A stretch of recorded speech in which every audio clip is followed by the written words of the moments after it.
Alright, let's go ahead and see how you can create automatic array in Numpy. So we are going to first generate here a random array in Numpy. You can do here from Numpy import random. So from Numpy import random. Once you have got the random, you can generate here random integer value. For that you can type here random dot rand int, and inside that you provide here 1, 1000. So here it becomes there. If you do something like that, it is going to give you the random value in between provided range there, one single random value. If you run it multiple times, you will be getting something like this. But if you do here 1 to 10, you will always get the values which is in between 1 to 10. But if you provide here the -1 to 10, you will be getting something like this. If you provide the -10, so what do you get there? The range is -10 to +10. You will be always getting a random selected value between the provided range here. But how would you get a range there, a complete range? For that, you can do here np.array. Thereafter, there is another Python native function where you provide 1 to 10, something like this. It is going to give you a range of the array. So this range starts with this value and it ends with this value -1. That's mean excluding this one. And the gap between these values would be 1 there. But if you provide here the 2, so the gap between these values will be 2 there. So whatever the steps you provide, the difference between these consecutive value will be that particular step there. There are other ways to generate the arrays. I'm going to write here np dot zeros. So this is going to generate a 0 array. So if I provide here just 5, it is going to give us the one-dimensional array with the 5 0 value. But if I do here 5 cross 5, it is going to give us 5 cross 5 0 values. Similarly, you can also get here ones. If you provide here something like this, np.ones, it is going to give us all these values 5 cross 5 ones are there, something like that. Alright, now you can apply here reshape to reshape these values there. So how do you do that? You can simply do like, let's say if you have this particular value, perhaps this one, or array A we already have. Let's say this array you want to reshape, then how do you do that?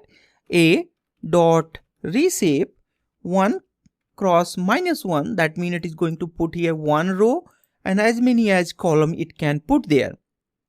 Alright, so it also convert this A as the 2-dimensional array and then it plays all these data as the single dimensional. Anyway, it was already single dimensional, so it's putting there.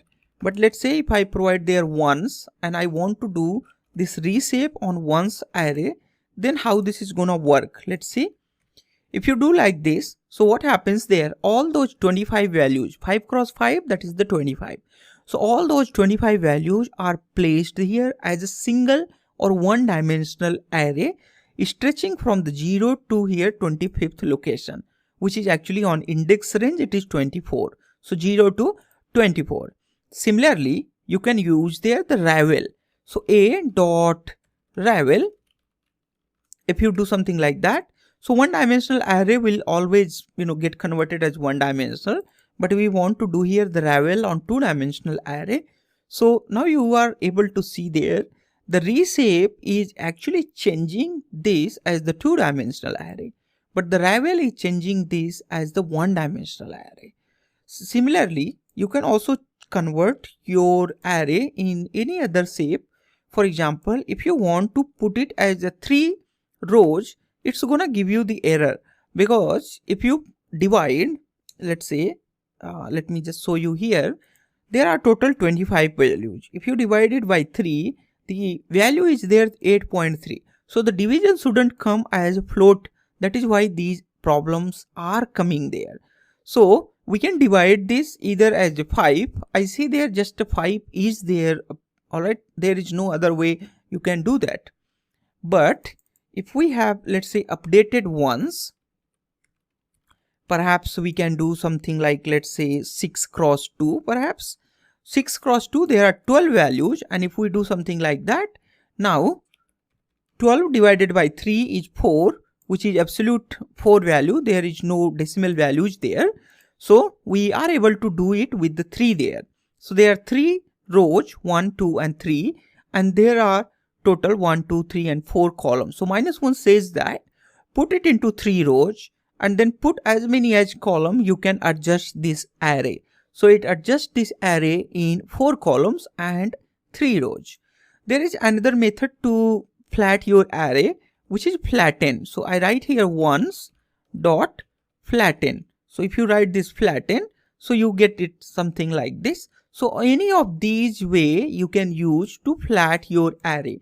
If you have your array in multi-dimensional, you can use either flatten, reshape or ravel to flat your NumPy array. Let's go ahead and see what are some of the other ways to generate these arrays. There are np.arrange. So you can use this one to generate the range. You have something like this, let's say 11. It's gonna generate this 1 to 11. So it's starting from 1 to 11 minus 1, which is the 10. You can also provide here a step like we used to do earlier. Other than this, you can also provide here the data types, like what are the data type which you want to generate. There I provide here float. Now this is generated as a float. If I provide here str, it is going to give us the error because in str case it doesn't generate like that. But if I provide here int, it generate as integer. Other than this, we can also generate as a linear space. So you can do here np.linspace. In that I provide here a value 1 to 11, but I provide here how many values I want in between 1 to 11. Earlier I used to say that what will be the difference between two consecutive values, but in linspace I say that I want exactly these many value. Now you choose appropriate the difference between the consecutive value. So 1 to 11 I want 5 values. So it says that 1, 3.5, 6, 8.5 and there is the 11. If I want the 50 values, it's going to generate their total 50 values in between this. So this is the difference between the arrange and the linspace. Alright, this is all about in this lesson. I'll see you in next one.